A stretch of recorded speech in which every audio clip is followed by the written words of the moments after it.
안녕하세요, 풋볼 포레스트입니다. 김민재 선수의 FC 바이에른 뮌헨이 오늘 새벽에 있었던 UEFA 챔피언스 리그 파리 생제르맹과의 경기에서 승리를 거두면서 UEFA 챔피언스 리그 페이지에서 다시금 상위권에 오르는 좋은 결과를 만들어냈고, 그 과정에서 대한민국의 몬스터 김민재 선수는 결승골을 터뜨리는 활약과 함께 철벽 수비까지 보여주면서 그야말로 최고의 활약을 펼쳤는데, 많은 일본 축구 팬들은 김민재 선수의 이번 경기 활약에 대해 이토 히로키 선수가 부상에서 회복해도 자리가 없을 것 같다면서 부러움과 경계심이 드러나는 반응들을 보이고 있습니다. 김민재 선수는 지난 시즌 FC 바이에른 뮌헨에서의 데뷔 시즌을 평가하자면 사실 주전 선수라고 보기는 어려운 입지였습니다. 김민재 선수는 시즌 초반까지만 하더라도 공식전 20경기 연속으로 선발 출전을 기록하면서 혹사 논란까지 나왔었지만, 토트넘 하스퍼에서 에릭 다이어 선수가 영입된 뒤에는 정말 믿기 힘들지만 다이어 선수에게 주전 경쟁에서 패배를 하면서 시즌 후반기에는 거의 벤치 신세로 전락해버렸고, 그나마 출전한 UEFA 챔피언스 리그에서는 팀 패배에 악영향을 미치는 실책으로 많은 팬들에게 비난을 받았는데요.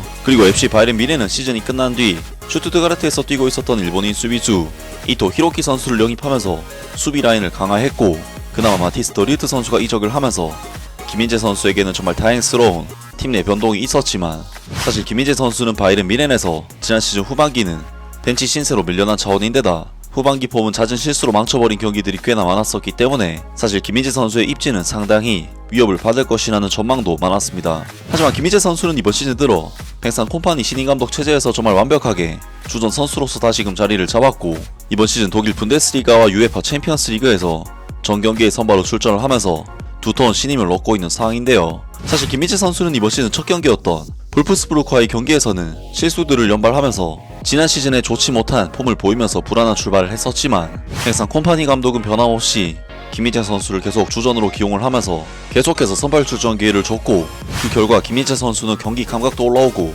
자신감도 올라오고 전술적으로도 콤파니 감독이 원하는 스타일과 정말 완벽하게 맞아떨어지면서 최근의 폼은 정말 나폴리 시절의 김민재 선수의 모습을 거의 되찾았다고 할 수 있는 수준이고, 그러한 활약은 오늘 새벽에 있었던 바이에른 뮌헨의 UEFA 챔피언스 리그 페이지 5차전 파리 생제르맹이라는 강팀을 상대로 한 경기에서도 변함없이 이어졌습니다. 이번 경기에서 FC 바이에른 뮌헨은 파리 생제르맹이라는 다소 만만치 않은 강팀을 상대로 한 경기였음에도 불구하고 상당히 많은 양의 볼 소유권을 가지고 가면서 기본적으로는 바이에른 뮌헨이 주도권을 가지고 갔고, 반대로 파리 생제르맹은 우스망 덴벨레, 브래들리 바르콜라 등 스피드 있는 투톱을 활용한 수비적인 베이스의 역습으로 바이에른 뮌헨의 골문을 노리는 형태의 전체적인 경기력 자체는 바이에른 뮌헨이 좀 더 우세함을 가지고 갔다고 할 수가 있겠습니다. 하지만 이것이 실질적인 결과물로 만들어지지 못했고, 파리 생제르맹 또한 우스망 덴벨레, 브래들리 바르콜라 등 발빠른 투톱 자원들을 통해 위협적인 역습들을 시도를 했는데, 파리 생제르맹은 오늘 바이에른 뮌헨을 상대로 주도권이 다소 뺏긴 상황에서 나름대로 좋은 경기력을 보였지만 계속해서 결정을 짓지 못하면서 아쉬움을 삼킬 수밖에 없었는데요. 그리고 이러한 양팀의 팽팽한 경기 상황을 바꿔놓은 것은 대한민국의 몬스터 김민재 선수였는데, 바이에른 뮌헨은 38분 코너킥 상황에서의 세컨볼을 김민재 선수가 헤더로 밀어 넣으면서 마침내 이번 경기 마수거리 골을 터뜨렸고, 김민재 선수는 꽤나 쉽지 않았던 이번 경기 양상을 뒤집는 귀중한 선제골을 터뜨림과 동시에 자신의 UEFA 챔피언스 리그 무대에서의 데뷔골을 성공시키게 되었는데요. 결국 바이에른 뮌헨은 파리 생제르맹과의 이번 경기를 김민재 선수의 결승골에 힘입어 1대0으로 승리를 결정짓는 데 성공했고, 이번 경기 승리를 통해 UEFA 챔피언스 리그 페이지 12위 자리까지 올라오는 좋은 결과를 만들어냈습니다. 그리고 김민재 선수는 이번 경기에서 득점을 포함해 역시나 미쳐버린 경합승률과 수비 스탯들을 쌓았고, 평점 8점대의 정말 높은 평가와 함께 이번 경기를 성공적으로 마무리를 했습니다. 그리고 김민재 선수는 이번 경기에서의 맹활약을 통해 UEFA에서 공식 선정한 이번 경기 플레이 오브 더 매치로도 선정되는 기쁨을 노렸고, 자신의 UEFA 챔피언스 리그 데뷔골과 함께 플레이 오브 더 매치 역시 챔피언스 리그에서 처음으로 따내는 역대급 인생 경기를 갈아치우게 되었습니다. 정말 이번 경기는 김민재 선수가 결승골도 넣고 수비까지 완벽하게 했기 때문에 독일 매체에서도 깔 수가 없는 그런 경기가 아니었을까 싶은데, 많은 일본 축구 팬들은 김민재 선수의 이번 경기 활약에 대해 이토 히로키 선수가 부상에서 회복해도 자리가 없을 것 같다면서 부러움과 경계심이 드러나는 반응들을 보이고 있습니다. 김민재는 오늘 확실히 MVP급 활약을 펼쳤다. 우스망 덴벨레가 퇴장당했음에도 불구하고 바이에른 뮌헨은 파리 생제르맹을 상대로 수비적인 플레이를 펼치지 않았고, 위험한 상황에서도 판단 실수 없이 대응을 했다. 매경기 이런 모습을 보여줄 수 있었으면 좋겠다. 이제 이토 히로키가 돌아오더라도 더 이상 출전을 할 수가 없을 것이다. 당장 사우디아라비아 리그로 이적해야 한다. 바이에른 뮌헨에서는 빠르게 공격하여 클럽에 기여할 수 없는 선수는 필요하지 않다. 김민재는 도메아스 타케이로, 이토 히로키에 이은 아시아 3순위 센터백이다. 역시 대단하네. 김민재 좋았어. 결승골은 물론 무모한 챌린지도 없었고 특히 전반전 같은 편이 껄끄러운 위치에서 턴오버 하는 것을 끈질기게 대응해 팀을 구하고 있었다. 경기 종료와 동시에 모두가 김민재를 찬양하기 위해 모였던 것이 인상적이었다. 그리고 역시 마누엘 노이어 골키퍼는 너무 대단하다. 그렇게 간단하게 압박을 피해서 상대의 골에 근접한 패스를 연발할 수 있다는 것은 굉장하다.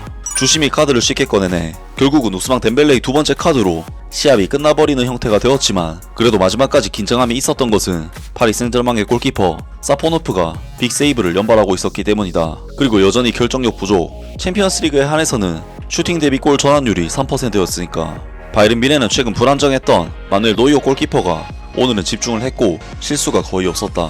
그리고 역시 파리 생제르맹 상대이기 때문에 언제나와 같은 크레이지한 하이라인이 아니라 현실적인 라인 설정으로 안정감 있게 플레이를 했던 것이 다행이네.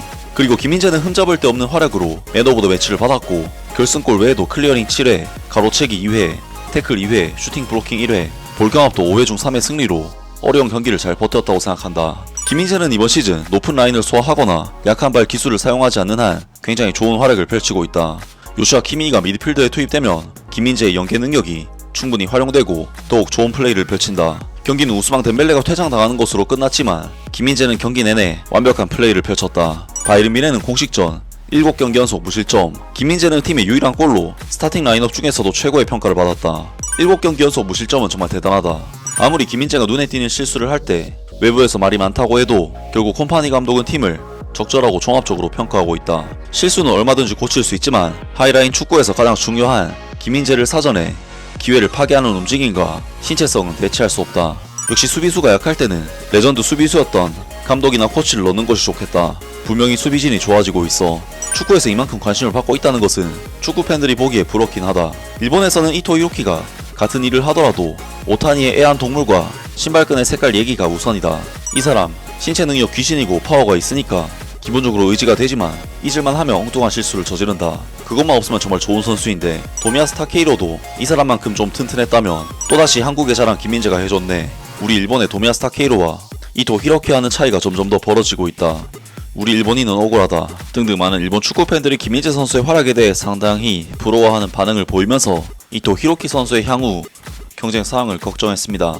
정말 최근 김민재 선수의 활약과 더불어 다이오 우파메카노 선수의 활약과 이 두 선수 간의 호흡도 정말 엄청난 상황이기 때문에 현재 부상 중인 일본의 이토 히로키 선수로서는 복귀를 한다고 해도 주전 자리를 차지하는 것이 거의 절망적일 정도의 상황이 아닐까 싶은데요. 김민재 선수로서는 아시아 센터백으로서는 역사상 없었던 FC 바이른 뮌헨이라는 팀에서 핵심적인 선수로서 활약하고 있는데 정말 손흥민 선수의 프리미어리그 득점왕 타이틀만큼이나 바이른 뮌헨의 주전 수비수라는 타이틀도 아시아에서는 다시 나오기 힘든 엄청난 타이틀이 아닐까 싶습니다. 아무튼 오늘 영상은 여기까지고요. 영상 재밌게 보셨다면 구독과 좋아요 그리고 댓글 부탁드립니다. 감사합니다.